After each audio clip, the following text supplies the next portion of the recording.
Good morning students. Gayatri school Sanchore के YouTube channel में आप सभी का स्वागत है।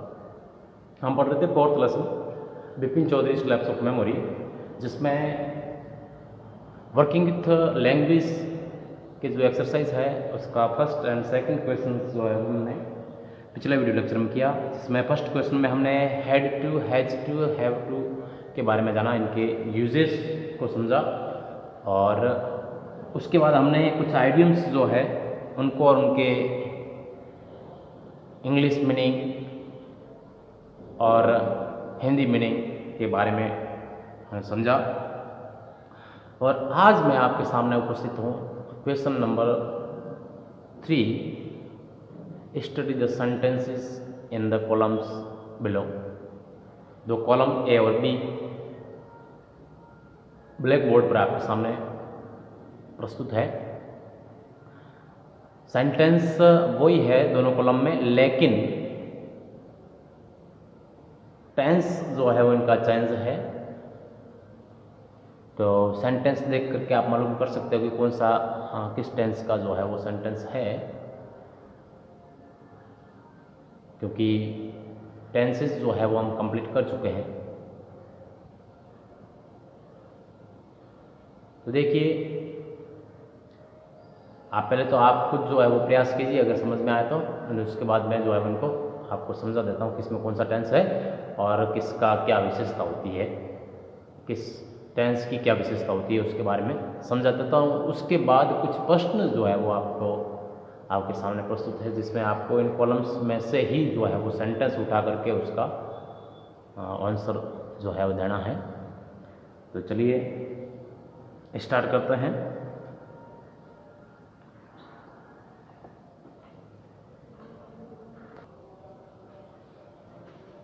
क्वेश्चन नंबर 3 है ये, दो हमने पिछले लेक्चर में कर चुके हैं। क्वेश्चन नंबर 1 और 2 और ये 3। इसमें पहला सेंटेंस जो है इसमें लिखा है I saw this movie yesterday. मैंने इस मूवी को कल देखा। और इसी सेंटेंस को दूसरे टेंस में बताया है, I have seen this movie already. तो इसमें देखिए, इसमें आपको जो है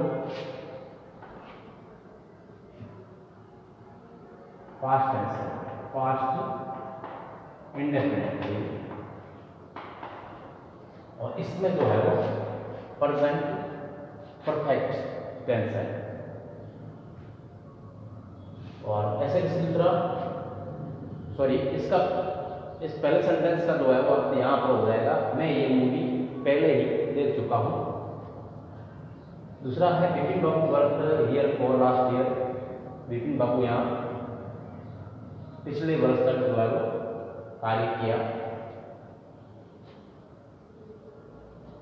बिपिन बाबू है work here since 2003। Bipin Babu यहाँ 2003 से कार्य कर रहे हैं।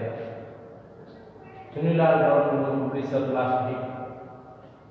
चुन्नीलाल ने पिछले सप्ताह प्रकाशक को लिखा।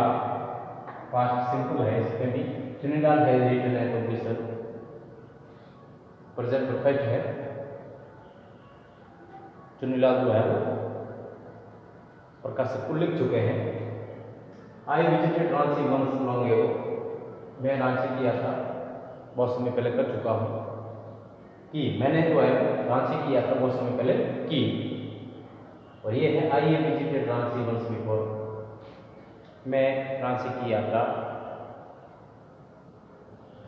बहुत समय पहले या एक बार पहले भी कर चुका हूँ।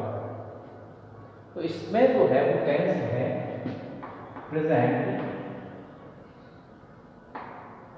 परफेक्ट और प्रेजेंट परफेक्ट विथ कंटिन्यूस। ठीक है, और इसमें है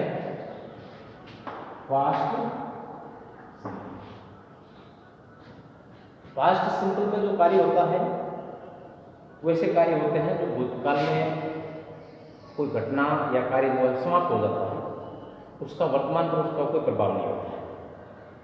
लेकिन मैंने बताया था कि प्रेजेंट परफेक्ट और परफेक्ट कंटिन्यूस के जो कार्य होते हैं वे कार्य समाप्त हो चुके होते हैं या हाल ही में समाप्त हो चुके होते हैं, लेकिन उनका प्रभाव जो है बोलते समय भी जो है वो होता है, उन चीज़ों का प्रभाव बोलते समय भी रहता है।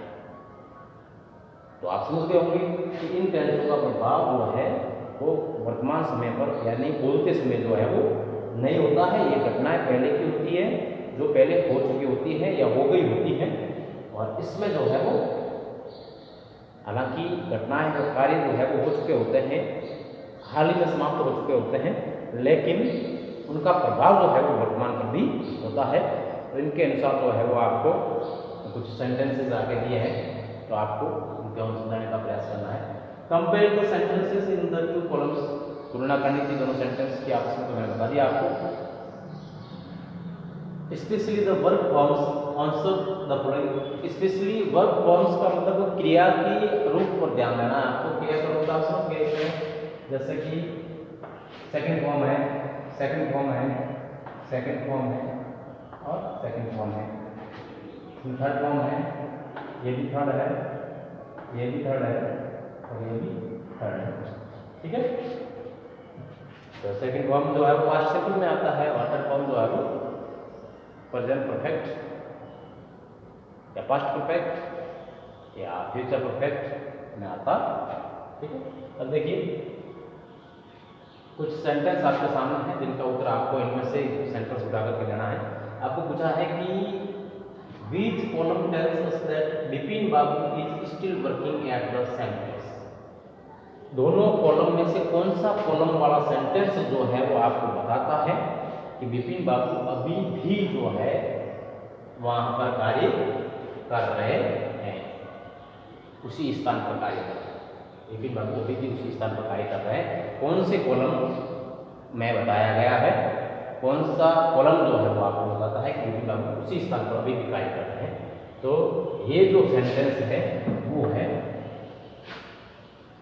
इसमें लिखा है बिपिन बाबू 2003 से कार्य कर रहे हैं, 2003 से कार्य कर रहे हैं, मतलब 2003 से कार्य कर रहे हैं मतलब अभी भी कर रहे हैं, ठीक है। तो ये बताता है कॉलम बी, मैंने आंसर लिख दिया पीछे, कॉलम बी में इसका आंसर है। दूसरा पूछा है which column suggest that Sunil is now waiting for reply from the professor. कौन सा कॉलम आपको सुझाव देता है, यह सुझाता है कि चुनीलाल जो है वो अभी भी प्रकाशक की जवाब का इंतजार कर रहे हैं। तो इसमें भी देखो, इसमें लिखा है प्रकाशक को पिछले सप्ताह वो है लिखा उन्होंने, और इसमें है प्रकाशक को पिछले सप्ताह प्रकाशक को लिख चुके हैं। तो इसमें पूछा है कि कौन सा सेंटेंस बताता है कि वो प्रतीक्षा कर रहे हैं, मतलब लिख दिया प्रतीक्षा, इसमें प्रतीक्षा नहीं होती, इसका काम समाप्त हो गया, लिखने का काम समाप्त हो गया, लेकिन इन्होंने इसमें जो है समाप्त हो गया, लेकिन उसका प्रभाव अभी भी है। प्रभाव ये है कि सुनीलाल जो है वो अभी भी उसका इंतजार कर रहे हैं, ये प्रभाव है उसका लिखने का, पत्र जो लिखा है उसका जवाब का इंतजार कर रहे हैं, मतलब कार्य का प्रभाव जो है वो अभी तक है, और ये जो है वो प्रेजेंट परफेक्ट ही बता सकता है। इसलिए जो है इसमें भी कॉलम बी होगा, Chunilal return to a publisher, has return to a publisher, ये भी कॉलम बी होगा। और थर्ड पूछा है which column suggest that the person still remembers the movie Isa. कौन सा कॉलम आपको ये सुझाता है कि व्यक्ति अभी भी पहले देखी हुई मूवी को जो है वो याद कर रहा है, मतलब अभी भी याद है, पहले देखी मूवी उसको अभी भी याद है, ये कौन सा कॉलम बताता है आपको? अभी भी याद है, इसमें तो बताया लेकिन काम समाप्त हो गया, उसका कोई वर्तमान पर कोई असर नहीं है। लेकिन इसमें I have seen this movie already, मैं ये मूवी पहले ही देख चुका हूँ, लेकिन देख चुका है वो अभी भी याद है उसको, उसका असर अभी भी है। तो ये भी जो है वो प्रेजेंट परफेक्ट का ही सेंटेंस होगा और ये भी कॉलम होगा बी।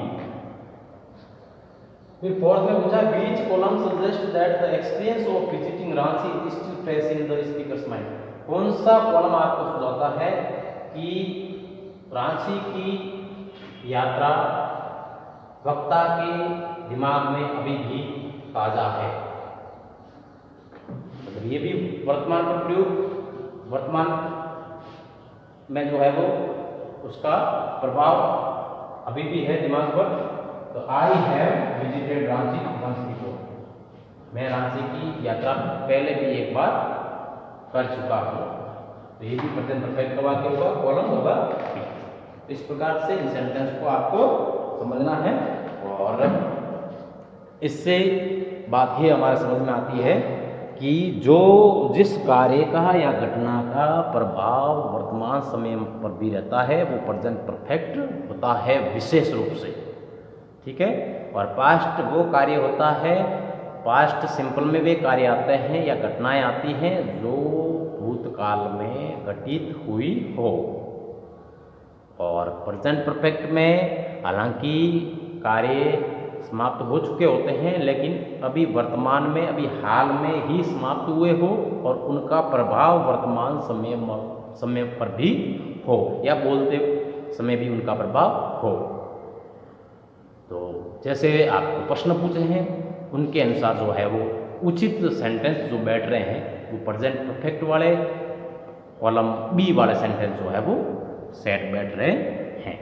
अब इसके बाद क्वेश्चन नंबर 4 है जिसमें आपको सेंटेंसेस कुछ दिए हैं उनको रीअरेंज करना है और प्रत्येक सेंटेंस में एक आइडियम्स दिया है, मुहावरा दिया है, आपको उसको अंडरलाइन करना है और पहले तो जो जम्बल्ड सेंटेंस हैं उसको अरेंज करना है, वापस जमाना है, जमा करके जो उसमें मुहावरा आइडियम्स जो है उसको अंडरलाइन करना है और फिर उस मुहावरे का आपको अर्थ लिखना है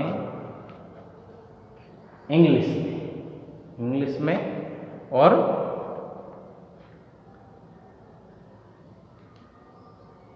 विशेष रूप से आपको जो है वो इंग्लिश में ही लिखना है और चाहो तो हिंदी में भी लिख सकते हो और मैं आपको दोनों में लिखवा दूंगा, ठीक है। तो चलते हैं, बाकी स्टार्ट करते हैं क्वेश्चन नंबर 4। तो देखिए पहला जो सेंटेंस है लिखा है stop and tell me beating about what you want the Bush.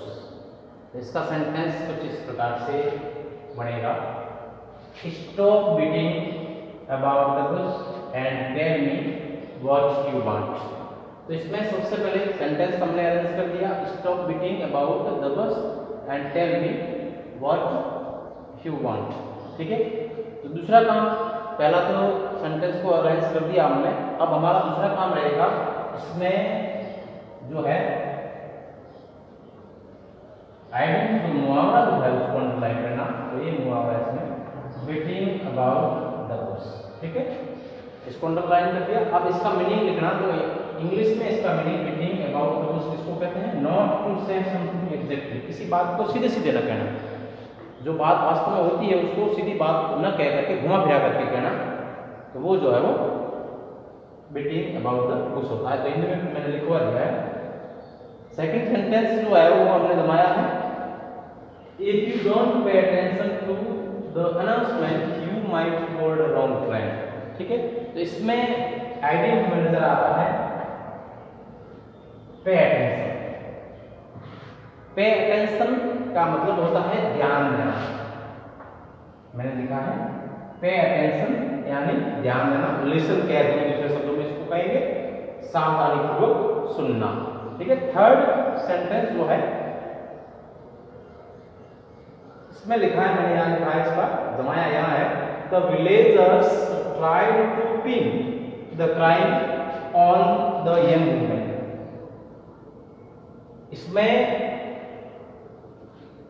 Idea जो है वो है to pin the crime, to pin the crime, और इसका मतलब होता है टू पिन द क्राइम का मतलब होता है to accuse someone for the crime, किसी को अपराध के लिए दोषी ठहराना, हिंदी में इसको कहेंगे किसी को अपराध के लिए दोषी ठहराना। ठीक है, इसका ये हिंदी हो जाएगा। उसके बाद में फोर्थ सेंटेंस जो है वो है Bipin Babu orders, Bipin Babu loved telling, जमा करके लिखा है इसको, Bipin Babu loved telling people that he was under doctor's order to eat early.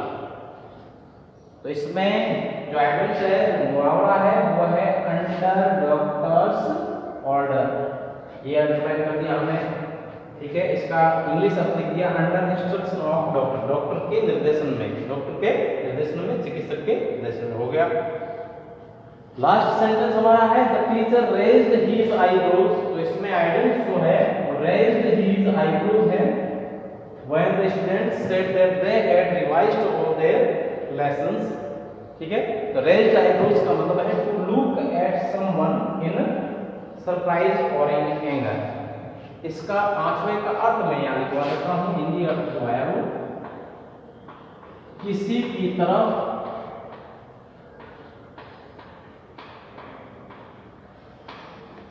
आश्चर्य या गुस्से में या गुस्से से देखना। ठीक है, ये इसका अर्थ हो गया टू रेज हिज आईब्रोज। तो ये जो था अपना क्वेश्चन नंबर 4 था।